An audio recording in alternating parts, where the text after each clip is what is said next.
प्रणाम साथियों, मैं योगी अरुणानंद मुनि आप सभी का हार्दिक स्वागत करता हूं और आशा करता हूं कि आप कुशल मंगल है।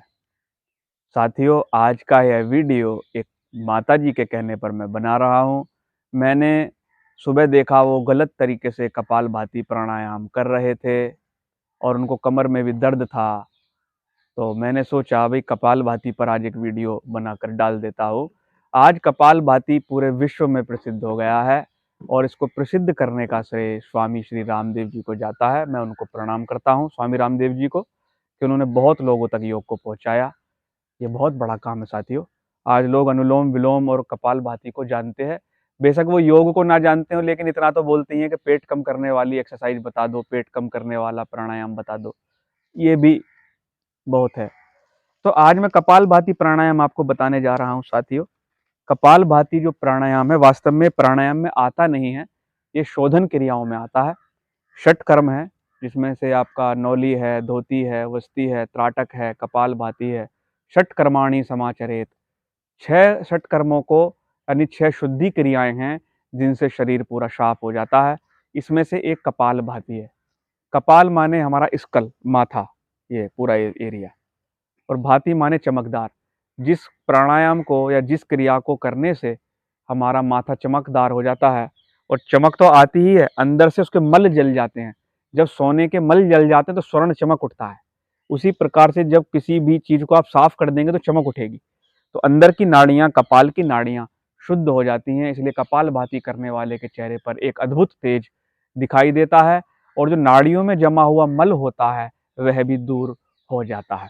लेकिन अब यहाँ पर आपको समझना है, इस वीडियो को पूरा देखना। जब तक आप इस वीडियो को पूरा नहीं देखेंगे, आप कपालभाति प्राणायाम के लाभ और नुकसान नहीं जान पाएंगे कि कैसे करना चाहिए और कैसे नहीं करना चाहिए, किनको करना चाहिए और किनको नहीं करना चाहिए। सबसे पहले हठ योग प्रदीपिका, जो गुरु गोरखनाथ की परंपरा का एक ग्रंथ है, लिखने वाले स्वामी स्वात्माराम थे। उन्होंने लिखा है, भस्रावल्लोकारकस्य रेच पूरा संभ्रमो कपाल भातिर विख्याता कफ दोष विशोषणी। अर्थात भस्रावल्लोह कारकस्य। अब ये कपालभाति प्राणायाम आया कहाँ से है ये समझना। भस्रावल्लोह, जो लोहे की भस्रा होती है अर्थात धमन, इसको धोंकनी बोलते हैं। जो पहले ये लोहे का काम करने वाले लोहार होते हैं ना, आजकल तो टायर चलाते हैं वो, साइकिल कट पहिया, और उसमें भट्टी में आग चलती है, आपने देखी होगी। उससे फिर वो लोहा पीटते हैं। लोहे को गर्म करने के लिए एक हाथ से ऐसे घुमाएंगे उसको, चक्के को, और इधर आग में कोई भी लोहा का सामान रखेंगे ताकि हवा तेज हो और कोयला तेज हो जाए और लोहा गर्म हो जाए। इस काम को पहले किससे किया जाता था? धमण से किया जाता था, धोंकनी से किया जाता था। वो चमड़े से बनती थी, बकरे के चमड़े से। मैं डांग जिले में गया तो डांग जिले में आपका ये सापुतारा वाला रोड है गुजरात में, वहां पर एक गांव है, उस गांव में मैंने ये देखी थी धमण चलती हुई। तो उसमें क्या होते हैं, उसको दमाते हैं धमण को, तो उसमें से हवा निकलती है। हवा निकलती है तो किस तरह की आवाज आती है?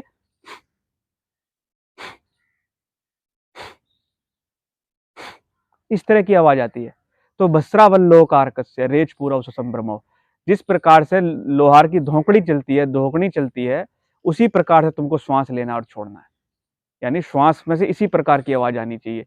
तो लोहार की धोकनी से कपालभाति प्राणायाम निकला है। और कपालभाति करने से क्या होता है?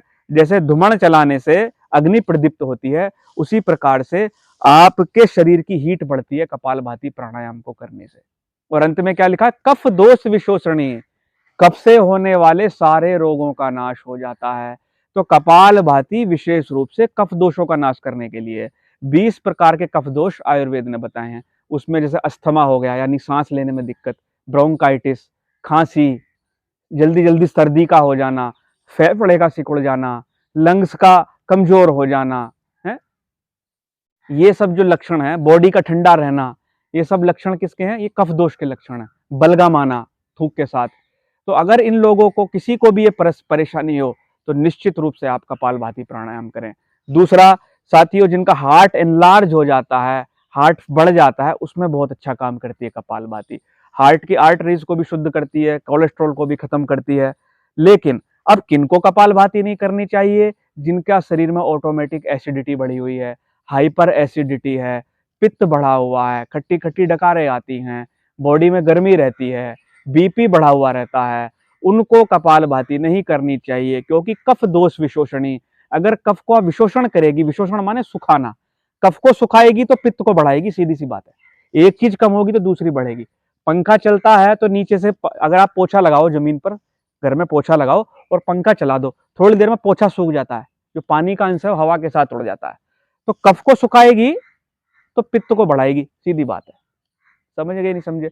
तो इसलिए आपको ये प्राणायाम, जिनको गर्मी रहती हो, जिनके शरीर में एसिडिटी रहती हो, पित्त बढ़ा हुआ हो, उनको नहीं करना चाहिए। दूसरा, जिनके कमर में दर्द रहता हो, उनको भी कपालभाति प्राणायाम नहीं करना चाहिए। कुछ लोग कपालभाति करते हैं तो कमर में दर्द रहता है, और कमर में दर्द रहने से उनकी मणके भी खिसक जाते हैं, नस भी इधर उधर हो जाती है, बेचारों को बहुत पीड़ा का सामना करना पड़ता है।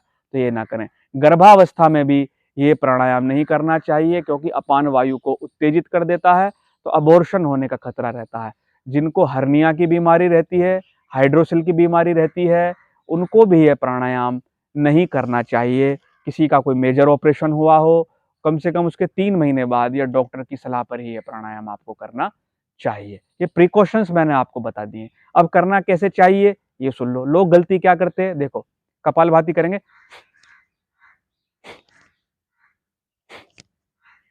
तो ये कपालभाति नहीं, ये कंधाभाति हो गई। इसमें कंधे हिलाने का कहाँ उपयोग है बताओ? कंधा हिलाता है आदमी, पूरा शरीर स्थिर होना चाहिए। कपालभाति करनी है, कंधाभाति नहीं करनी। दूसरा, कपालभाति में इनहेल नहीं करना होता, ये सबको मालूम है। सांस लेना नहीं होता, एक्टिव एक्टिव एक्सहेल है, यानी कि केवल श्वास छोड़नी होती है। ठीक है। अच्छा, दूसरा इसमें एक बात का और ध्यान रखना है आपको, 1 सेकंड में 1 श्वास छोड़नी है। दूसरा, झटके के साथ श्वास नहीं लेनी। कुछ लोग पूरा झटका मारते हैं पेट में। भाई तुम्हारा शरीर लोहे का बना हुआ होता है क्या? ये लोहे का है क्या शरीर, जो तुम जोर जोर से झटके मार रहे हो शरीर में? तुम्हारे अंदर कोमल अंग है, किडनी है, इंटेस्टाइन है, प्रोटेस्टेट ग्लैंड है, लीवर है, ये बहुत कोमल अंग है। आयुर्वेद कहता है थोड़ा सा भी झटका वात वात रोगों को पैदा कर देता है। आयुर्वेद ने तो यहाँ तक कहा है कि लंबी साइकिल से यात्रा नहीं करनी चाहिए, वात बढ़ जाएगा। तो यहाँ तो तुम झटके मार रहे हो जोर जोर से। इसलिए कपालभाति करने, जो ज्यादा कपालभाति करते हैं उनका दिमाग सटक जाता है, मैंने कई बार देखा। कई के तो बाल ही उड़ जाते। कुछ लोग बाल बढ़ाने के लिए कपालभाति करते, बाल ही उड़ जाते उनके।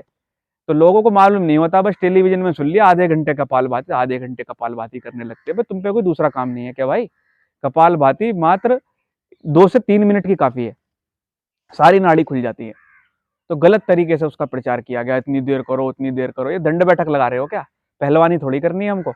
योग कोई पहलवानी नहीं है कि 50 दंड बैठक लगाओ, 100 दंड बैठक लगाओ या 2000 दंड बैठक लगाओ। अपने शरीर की प्रकृति के हिसाब से आपको काम करना है। आपके शरीर की प्रकृति कैसी है, आपको अपने शरीर की प्रकृति सुननी है। अगर आपके शरीर की प्रकृति काम नहीं कर रही है बराबर से, तो या आपको अपने शरीर का मालूम नहीं है, तो आप नुकसान कर बैठोगे। इसलिए टेलीविजन पर ज्यादातर प्राणायाम करने वाले मात खा जाते हैं, क्योंकि टेलीविजन पर जो बैठ के प्राणायाम करता है उसको मालूम नहीं होता कि सामने कौन सा रोगी बैठा हुआ है। वो तो करा रहा है बस मंच पर बैठकर। तो अपनी प्रकृति को पहचानो, जैसा मैंने बताया। दूसरा, झटके के साथ नहीं करना। और मैं आज आपको एक ऐसी परंपरा का प्राणायाम कपालभाति बता रहा हूं जो कि महारानी विक्टोरिया के गुरु रहे हैं। कौन? BKS आयंगर। BKS आयंगर जो थे महारानी विक्टोरिया को योग सिखाते थे, और उनके गुरु जो थे आपका टी कृष्णाचार्य जी। टी कृष्णाचार्य जी मैसूर के राजा के योग टीचर थे, मैसूर के राजा के। तो उनकी कपालभाति करने का मैं तरीका बता रहा हूँ। उन्होंने हिमालय में 5 साल साधना की थी, और वो जो थे हिमालय के अंदर, हिमालय जो पर्वत है, हिमालय पर्वत के अंदर उन्होंने योग के गुप्त सूत्र सीखे थे। उन गुप्त सूत्रों के आधार पर उन्होंने हठ योग की परंपरा का सूत्रपात किया। हठ योग की जो परंपरा है उसमें उनका बहुत बड़ा योगदान है। इसीलिए कपालभाति ही नहीं अपितु अन्य आसनों के प्रदर्शन में महर्षि BKS आयंगर का बहुत बड़ा योगदान रहा है। तो मैं इसको करने का तरीका बता देता हूँ। हल्की सी गर्दन झुका लेंगे, गर्दन सीधी नहीं रखेंगे, हल्की सी गर्दन झुका लेंगे। गर्दन झुकाने के बाद क्या करना है आपको? केवल श्वास छोड़ना है। श्वास छोड़ने के साथ आपका पेट अंदर जाएगा। किस तरीके से? इस तरीके से।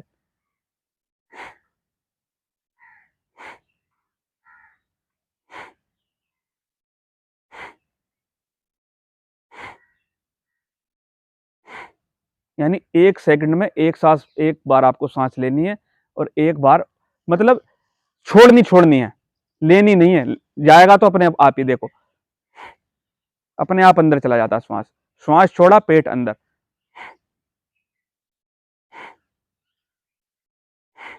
और गर्दन नीचे रखनी है। तो इससे क्या होता है, गर्दन नीचे करने को उन्होंने क्यों बोला है, ताकि डायरेक्ट ब्रेन को कोई झटका ना लगे। हल्का सा जाल अंदर बंद है, हालांकि पूरा जाल अंदर बंद नहीं, ठुड्डी पूरी नीचे नहीं कर रही है, हल्की सी गर्दन नीचे करनी है, ताकि आपके श्वास के वेग से आपके ब्रेन को कोई नुकसान ना पहुंचे और ब्लड का फ्लो भी थोड़ा सामान्य तरीके से जाए। तेजी से ब्लड जाता है तो कभी कभी ब्लड की कैपिलरीज फट भी जाती हैं, कोष्ठक भी फट जाते हैं। तो आपके ब्रेन की सुरक्षा के लिए हल्की सी गर्दन झुकाने को उन्होंने बोला, बाकी का पूरा शरीर स्थिर रहेगा।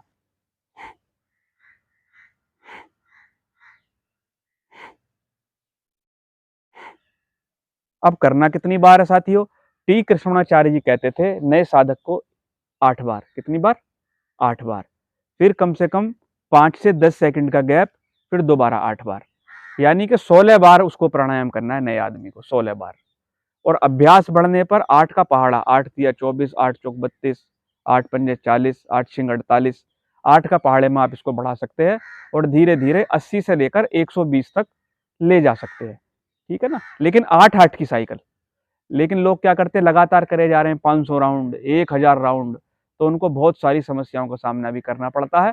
किसी किसी को तो टॉयलेट के रास्ते ब्लड ब्लड भी आने लगता है। कई लोगों की मृत्यु भी गलत तरीके के प्राणायाम करने से हुई है। तो 1 सेकंड में एक एक्सेल करना, यानी श्वास छोड़नी है, बाकी श्वास अपने आप अंदर जाती है।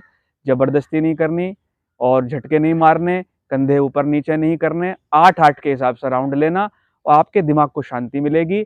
अगर सर भारी हो, ज्यादा सर भारी हो, तो कपालभाति को छोड़ देना, क्योंकि योग में अपनी प्रकृति का ध्यान रखना है, जबरदस्ती नहीं करनी है। जो चीज आपके मार्फत नहीं आती, जो चीज आपको ठीक नहीं लगती, उसको छोड़ दो, योग ऐसा कहता है। साथियों, वीडियो पसंद आए तो लाइक करना, शेयर करना, चैनल को सब्सक्राइब करना।